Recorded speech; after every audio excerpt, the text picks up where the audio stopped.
feel like something important's happening. So, I'm Jay Schwedelson. Whoa, hold on one second. I'm from a company called World Data. We're based down in South Florida. We're about a 100-person organization, and I'll give you 30 seconds on what I do for a living, and then we'll jump into why you guys are actually here. So what does my company do? We are an email marketing organization. We work on other direct response vehicles as well, but basically help B2B and B2C clients do new customer acquisition growth, new subscribers, new leads, whatever it may be. We work with many of the Fortune 100 brands in the country. We work with a lot of agencies as well. About 80% of my business is email. So we help you guys acquire new customers. We do data improvement and data hygiene. We do a lot of email consultation. So yeah, I'm in hurricane land, so I'm getting used to that for the next 3 weeks. That's what we focus on. So this slide here basically tells you how awesome I am. That I'm a really important guy, which is not true. My wife will tell you that.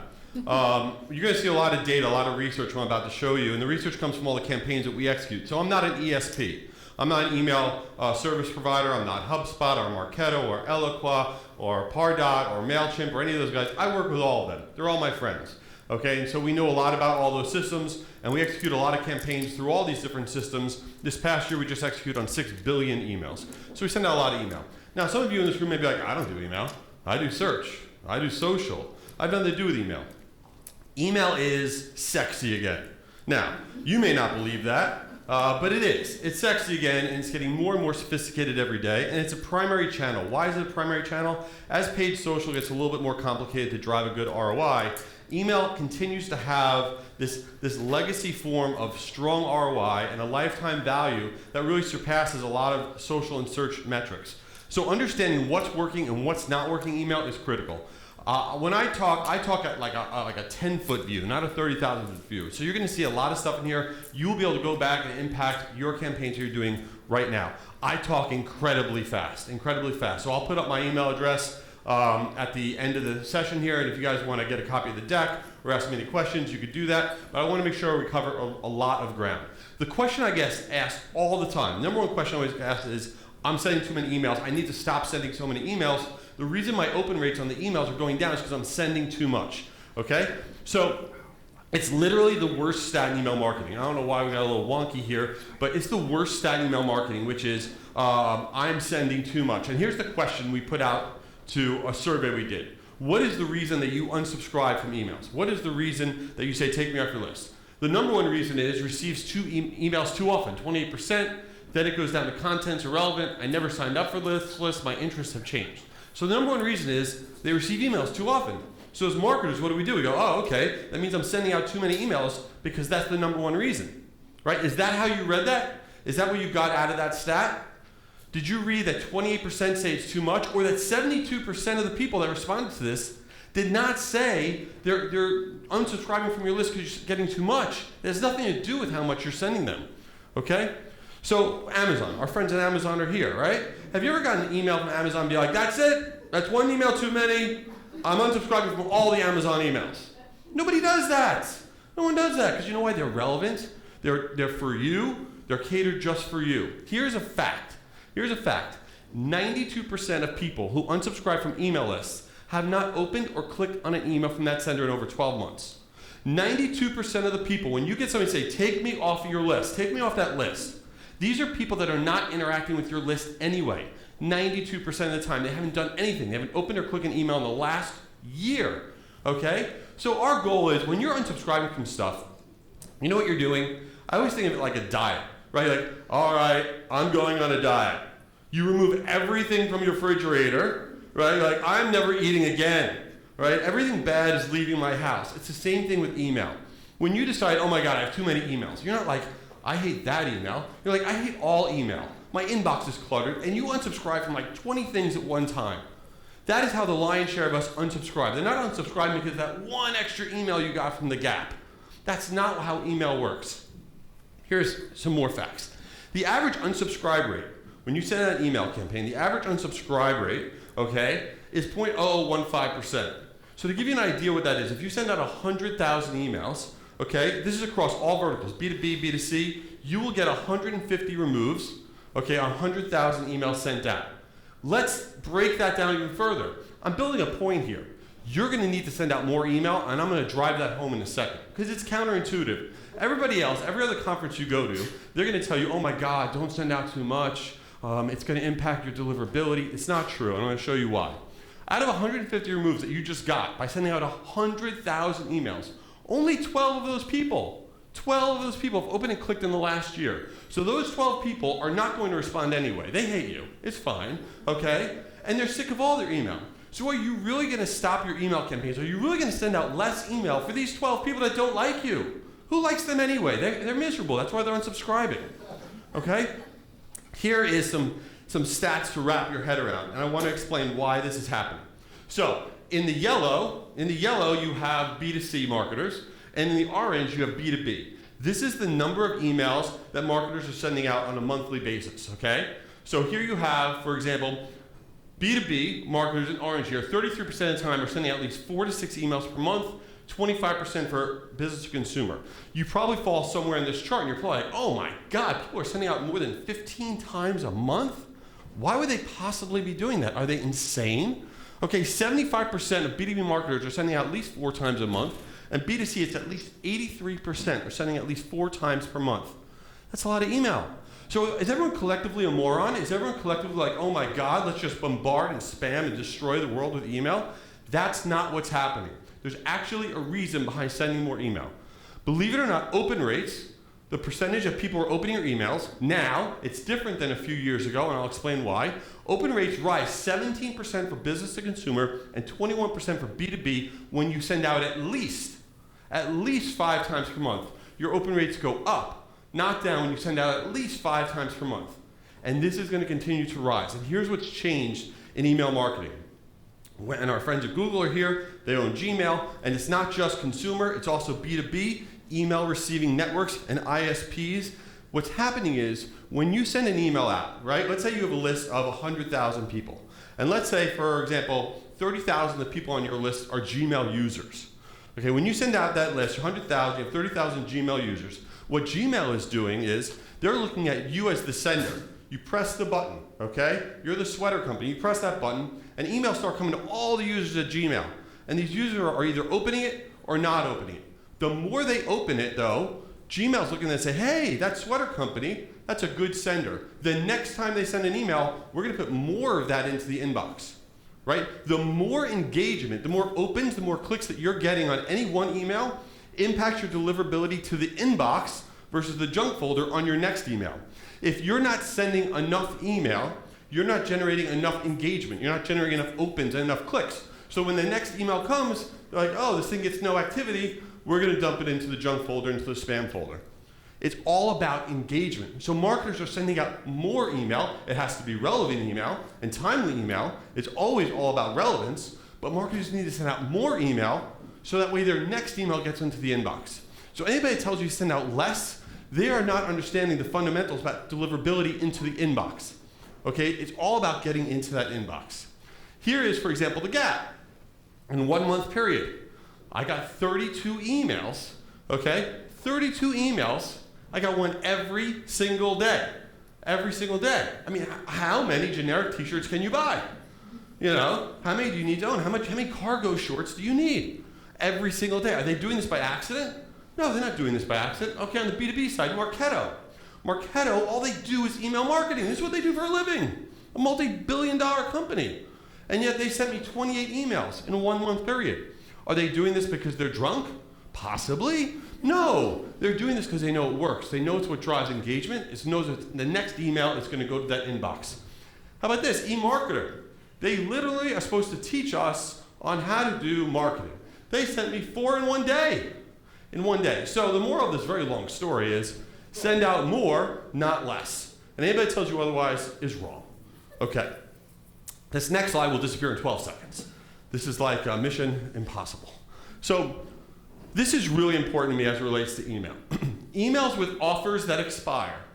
Emails that have offers that expire have a 62% higher overall response rate for B2C and a 47% higher overall response rate for B2B.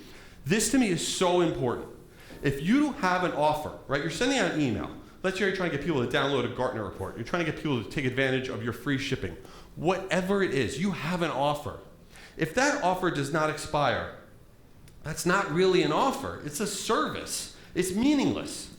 If you have an offer, it must expire, because email is all about sense of urgency. You don't get an email and say, yeah, you know what, that looks pretty cool. I'm going to respond to it like, oh my God, this email says it's going to end tonight. I got to take advantage of that. Expiration drives results. So this is interesting. Well, if you're a nerd like me, it's interesting. So we do a lot of subject line analysis. We have one of our websites that we own is called subjectline.com. You can go, a very unique name. So you can go there, you can test the subject line, and it will give you a score on how good or bad your subject line is before you send it out and how well it's going to work. So we analyze all sorts of subject line. We've analyzed over 6 million of them.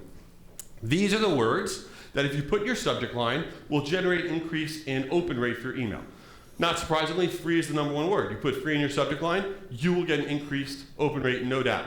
And we can talk later about it getting filtered, because that's not true. That's 1985 talking. All right, so the rest of these words, you have limited, exclusive, tomorrow, today, last chance, expires, days left. You know what's really interesting about these words? They're all the same thing. They're all about a sense of urgency. That's what drives email. Limited, exclusive, tomorrow, today, last chance, expires, days left, don't miss, hurry. It's saying, you put this in the subject line, your offer is expiring, you will do better. You will do better. This is what drives open rates. And words are changing all the time. You know, 6 months ago, the word hurry was actually a negative word. Now it's a positive word. So with email marketing, there is no silver bullet. There's no one thing that you're going to do that's going to be like, all right, I'm good on email. We covered that. We're good to go. That's not the way email works. It's a series of lots and lots of very, very little things, and every word matters. I can't tell you how many times clients come to me like, all right, we got our email campaign ready. Legal is blessed it. Everybody's approved it. We got all the dates set up. I'm like, okay, well, what's the subject line? They're like, all right, hold on 1 second. Blah, blah, blah. And 3 seconds later, they give me a subject line. No thought to what is probably the most important part. Here's an example of 2 different subject lines, right? 2 different subject lines. Same campaign. Front gate. One subject line says, final day, 20% off, free shipping, ends tonight. Same exact campaign. Save even more, 20% off your order plus free shipping. Which one's going to do better? It's the one that says ends tonight, because you're like, oh my God, I need to buy a pool float. And if I don't buy a pool float, the world's going to come to an end, and it's tonight. It all has to happen tonight. So B2B, open rates increase 38% when the offer expiration is actually mentioned in the subject line, not just the body copy, but open rates go up 38%, right? When you see right here, it says last chance to register. That will give you a 38% lift in your open rate. On the consumer side, it's going to go up 34%. 34% when you have final day, right? 12 hours left, 48 hours left, expires on Friday. Now, you don't want to use the word urgent, okay? You never want to use the word urgent in your subject line, especially when you have like a cartoon beaver trying to drive home that point. It doesn't make a lot of sense. Okay, just because you want to build urgency, you don't say urgent unless you're a bank, and then it's urgent. All right, so key metrics. Let's buzz through these really quick so everyone understands. I'm not about to tell you about what a click-through rate is, because that's really boring. But there is something going on with email metrics that people are not aware of that's screwing up everything. How many times have you execute on an email campaign and you're like, I don't get it. I had a really great open rate, I've been getting a great click-through rate, and we're getting no downloads, we're getting no responses, we're not getting any performance. I don't get it. Where are all these people going? Well, this is a very standard, very, very small campaign, and I just want to run through the metrics so I can explain to you why I just brought that up. So this is what an email track report looks like, really simple. You sent out 2,400 emails, you had 2,389 get delivered. 99.5% deliverability rate, 5 hard bounce, 8 soft bounce, 660 were opened, 28% open rate, 88 clicks, your CTR, your click-through rate is 3.8%, your click to open, what percentage clicked after they open is 13, and then your unsubscribes. Here's the thing that's killing everybody. See these metrics, your deliverability rate, your open rate, and your click rate. Your open rate and your click rate are total garbage right now. Something has changed in the last 18 to 24 months that's radically impacting your tracking, and people are not accounting for it. And they're called auto opens, and they're called auto clicks. And you can go back to your email marketing team and talking about this, and I'm telling you, it's something you need to become more aware of and filter it down. So what's happening is, so let's say I own Ford Motor Company, right? Ford Motor Company, right? They're getting zillions of emails in to all their employees at Ford. And the network admin guy at Ford's like, hey man, we don't need any spyware or adware or malware coming into our network. So before the emails even go into any of our employees' mailboxes, we're going to scan those emails for all the bad stuff. And it's very common now. corporately, it's super common now on consumer email addresses, to scan every email before it actually gets to the inbox. So every email at many corporations, many consumer inboxes are automatically being opened, and every click-through in the message is being clicked on systematically and automatically. Now, what is that doing? When you get to your inbox, it looks like it hasn't been opened. It looks perfect, but on the back end, on the tracking, it's showing up in your tracking reports as a click or an open. So everybody's click-through reports and everybody's open reports are totally being inflated because of these auto opens and auto clicks. And the way you can tell if you have this problem is when you press the button on that campaign, right? And you could do this very easily in your email marketing platform, if you are seeing a huge amount of clicks from the same organization or from the same environment, instantly, if you're getting 100 clicks from Ford within 2 minutes, because it happens instantly, on your email tracking report, you know you have a problem. You know that your ESP is not accounting for this, and it's huge because you're getting led down the wrong lane. So the other big thing is your inbox rate versus your junk folder rate. Everybody's focused on deliverability. Okay, great, I have a 98% deliverability. That is meaningless because you're getting delivered to the mailbox. The metric you want to know is, what is my inbox rate? What is the percentage I'm going to the inbox? So if you're just looking at your deliverability and you're not looking at your inboxing rate, you're not doing email marketing. And here's a fact. This is a chart right here that shows you on average by every industry how much you're going to go into spam. If you're anywhere north of 80% inbox, you deserve an award. It's almost impossible to get there. But this is a moving target. So forget about deliverability and focus on your inbox rate. Okay, I told you I talk fast. I want to cover a few other things because we got a lot more exciting guys to come up. All right, so we're not good at testing. Okay, email marketers are not good at testing. And there's one simple trick I want to show you guys that can change all of your testing. There's one testing thing that's destroying all response rates, and it has to do with a pre-header. What the hell is a pre-header? All right, really quick. You have your from address, right? At the top there, SiriusXM. The next thing you have is a subject line, breaking news, whatever, in the bold. The thing after that says, view on a mobile device, click here. That is your pre-header. That is the pre-header. The pre-header has become the extension of your subject line. The pre-header is so important. It's so important for response rates, but it's also really important for deliverability. So what's going on is, what as marketers are we doing with the pre-header? This sounds really boring, but I'm telling you, it's killing your campaigns. You don't even realize why. So 37% of us are having accidental HTML code. I'm going to tell you why that's coming. And I guarantee you go back to your inboxes, you will see what I'm saying. 22% are using it for the safe sender link. Don't ever ask anybody to add you to your safe sender. Who the hell does that anymore? I don't even know how to do that. That's weird. 21% have no pre-header, and then 20% use offer-related information, which is what you want to do. Let me explain to that in English.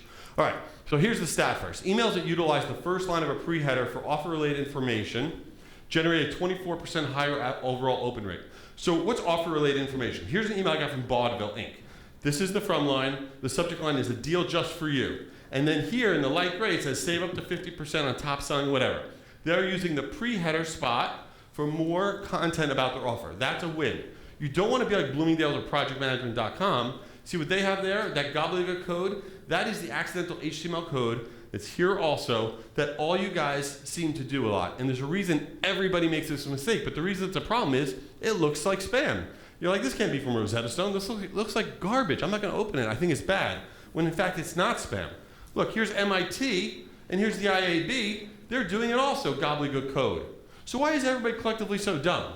What are we doing wrong? Here's what's happening is, when we set up our email campaigns, what do? We create our email campaign and we look at a test message. We look at the test message where? At our desktop, on our computer, and we stare at it, okay? You can't see these issues on your computer. You can only see them on your mobile device. What's happening is your wonderful designers at your company, when they make your emails, they're using what's called spacer GIFs to space out the top of your emails. And they don't realize by using these spacer GIFs the wrong way, which almost everybody does, you are creating this issue. Bless you. Now, you can only see this issue if you do a test message on your mobile device, which is what you want to do because 65% of all primary opens, when people are opening up your emails, are happening on a mobile device, whether you're B2B or B2C. So don't test it on your desktop. Look at it on your mobile device. If you have this problem, it's killing your campaigns. Emails that have accidental HTML code in the pre-header have a 39% low overall open rate B2C, 41% B2B, and I will bet you at least 50% of the people in this room have this problem. This one change can radically impact your response rates. Now, pre-headers are important. You don't want them to cut off in weird ways, right? You don't want to have the start of what you're going to say and then have it be bad, right? I love Toomey luggage, but you don't want to be cursing at your people, okay? That's bad. So, a couple other things you want to avoid, right? We don't like this whole concept of being cursed at. When you go back to your inbox, you're going to be like, oh my God, that guy who talked really fast, he was right. I get cursed at a lot in my inbox. I mean, look at that. It's like an epidemic. Anyway, so a couple of quick tips. The littlest things make email work. The littlest things make it work. Like I said before, there's no silver bullet. If you're not testing everything, every little variable, you're missing out, right? So for example, here's how I can show you how littlest things work. Title casing in your subject line will increase your open rates by 14%. Just by title casing it. I mean, tell somebody that at a party. They will think you are a big nerd, okay? But this is the type of stuff as marketers that we need to be testing. And it's all about testing. So some small new trends. Half sentences. I mean, think about the nonsense that we have to come up with to try to get people to open up our emails. You know, there's so many emails that are out there. We talked about that earlier. How are you going to stand out?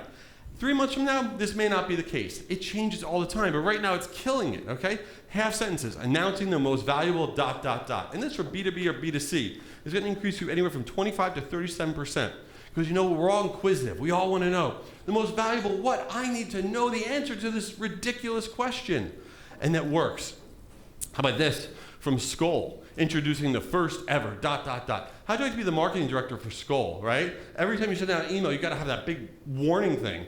I mean, the fact that they can make this even work is phenomenal. I mean, if you ever think you have a problem with your legal department and getting emails through, think about these guys. That's a bad day. All right, other little things that can generate big performance that's working really well. In the subject line, you're like, God, what is this guy talking about? Brackets in the subject line, parenthesis, this is meaningless. How am I going to use any of this?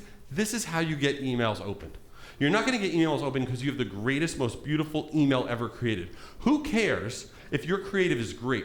Who cares how great your offer is? If you can't get the email open, it's meaningless. You need to use every trick in the book. I don't care how big of an organization you are, you have to use every trick in the book. Brackets and parentheses in the subject line are boosting open rates by 25%. Why? Because subconsciously, it's calling your attention to those parts of the subject line. It's a beautiful thing. It works really, really well. See this? You can see all these different examples. Whether it's B2B or B2C, it kills it. A few other little things. Personalization really works. You can only do personalization one way when you're using personalization email. Only one way. Here's one of my inboxes. Every single one of these emails is personalized to me. It has to be first letter capitalized, no last name. It's so strange. When we personalize anything in marketing, if you do it to J, and it's just the first letter of my name is capitalized, it does really well. If you use my full name, Jay Schwedelson, your unsubscribe rates go up by 400%. And it's so strange. I know that they know my name, but when I see my full name, for some reason, I'm like, oh my God, how could they? But it's just my first name, like, oh, that's pretty cool, that's for me. So you want to make sure when you're doing personalization, you're doing it in the right way. You don't want to have the all capitals, because that's not going to do it for you. Other little things that work. Lightboxes do really work for data collection purposes. You want to build your database, it's a cheap, fast, good way. Lightboxes on average have a submission rate of 9% from first-time visitors. Very easy way to grow your database fairly quickly. And always be asking, fixed position email collectors have an average submission rate of 7% during the first 5 visits. Okay, so this doesn't cost you $1 by having these types of things set up on your site. Don't do these things. This is literally one of my most favorite emails I've ever gotten in my life. This is when you're doing personalization in the subject line and they screw it up. You ever get those emails? I love those emails, right? But the reason this one's so great and have name, you know, where it's supposed to be my name, is that's from Personalization Mall. And that is amazing, right? This is all that they do is personalize things, and they jacked it up on their email. And I was like, this is awesome. So you never want to send out a bad email because you'll wind up in one of my presentations. And I can't tell you how many times I've done presentations where that company will be sitting in the front row and giving me the death stare, but that's okay. Banana Republic, why every guy needs a polo in his whatever. Okay, don't, make sure things aren't cutting off where they're not supposed to cut off. That's bad. So 2 other things, free stuff. You guys go use this for free right now. Subjectline.com, it's one of our resources. You can check your subject lines whenever you want. It's totally free and has an app. So there's that. The other thing, so we put out these calendars every year. They're beautiful hard plastic.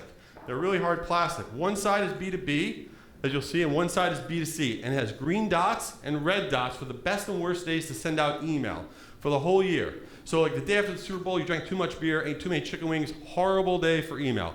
We analyze all of that. If anybody wants one of these wonderful calendars, you can just email me, and I will send one out to you guys, no cost, it's free, and they're very hard plastic, whatever that means. So these are very cool, and lots of people like these things quite a bit. So that's it. I did it. I went through 70 slides. How about that? In like 25 minutes. So I don't know, are we supposed to do questions? Yes, we're going to do questions. I don't know where the magic box is, and I don't know if anybody has questions, but here we go. All right.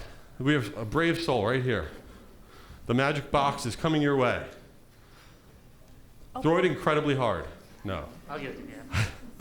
I actually have 2 questions. Okay. For that calendar, is it just American data only, or would it apply to Canada as well? This is just American data. We have a non-plastic version for Canada and for other regions around the globe. So yes, but you only get plastic here in the US. Kill trees. The second question I have is we have a rewards database. So right now it's fairly new. It's about 4 years old. We have 145,000 members. One of the email providers that we email to is blocking our emails, and it's been going on since the beginning. So how do you deal with that when an entire company like Shaw is blocking your emails and putting them in the junk mail folder? It's an excellent question. So what do you do when you're being blocked? So you want to get to the root cause, because first of all, you're being blocked by them, but you could be being blocked by other people. You may not even realize it. And the root cause is generally not because that company doesn't like you. It has to do with the setup of your email infrastructure, right? And if you are on, you could be on a what's called a shared IP range, instead of a dedicated IP range when you're sending out through whatever email company you're sending out through. And when you're on a shared IP range, it means you are sharing the reputation of all the other companies that are also sending out on those IPs. So you really want to get a deep understanding of who else is sending out on my shared IP range, who are my neighbors, and are they screwing me up? But then most importantly, what you could do, and it's not that hard to sniff out, is find out what you can do a third party, find out what the email filtering software is that they're using, and believe it or not, there are usually fixes that are like less than $50 to get whitelisted on a lot of these software tools. Sometimes it's more expensive. That's a good question. And sure, go ahead. I'll repeat you. Oh no, it's coming. No, I'm kidding. There you are. So I noticed that one slide you had words that like work really well, like urgent and free, but those also I've seen can be like triggers for spam. Do you ever run into that issue with like, especially with like free or urgent Sure. and things like that? Sure, that's an excellent question, and let me just take you through really quick because I don't want to eat into the other speaker's time. I love that question. So the word free specifically, people will tell you all the time the word free will get you filtered, and that in fact definitely used to be the case. And what happened was back in the day, email first started out, right? Email first started out, people putting free in the subject line and get incredible open rates. And then what happened? All the spammer guys, all the Viagra and the porn guys, they figured out if you put free in the subject line, you're gonna get big open rates, right? So all the guys who were filtering out the email, they said, wait a minute, all these bad guys are putting in the word free, we're gonna take anybody who puts free and we're gonna put that into the junk folder. But over the last 5 years, what's happened is you don't get filtered anymore for the words you write or the content you have. You get filtered for the reputation, the technical reputation of your sending IP address and your sending domain. 97% of filtering has literally nothing to do with any words or any content you do. Now, if you write some really horrible thing, you know, you're gonna get filtered. But using the word free, you will find every major marketer is using it because and anybody that tells you otherwise, they're dealing with legacy information. So use free and rock out. Good question. I think we have time for one more question. So I wanted to know what would be the steps to maintain a healthy domain? What are the steps to maintaining a healthy domain? That's a good question, and I would also tie it into not just your domain, but your IP address as well. One quick tip is I would never deliver your email campaigns from your website address. Whatever your primary URL is of your company, do never ever deliver your email from that same domain. Okay, you want it to be the same brand, right? Have it as part of it, but you need a separation of yourself. And the reason is, you always want to try to do things the right way, but invariably you're going to screw up. And when you screw up and you run into blacklists and different issues, you don't want to screw up the mothership, right? And if you don't separate yourselves from yourselves, you're going to run into that. And then also, you just don't want to onboard any new data. If somebody says, oh, I got this data, let's just start sending it out, you want to litmus test it. You want to take 10% of whatever that new data set is, test it out, make sure it's not going to cause undue harm, and then start to roll it out gradually. Never take a new data set and just roll with it, because that's when you really run into reputation issues. That's a great question. All right, I think I ran out of time. Thank you guys very much. Hope you enjoyed it.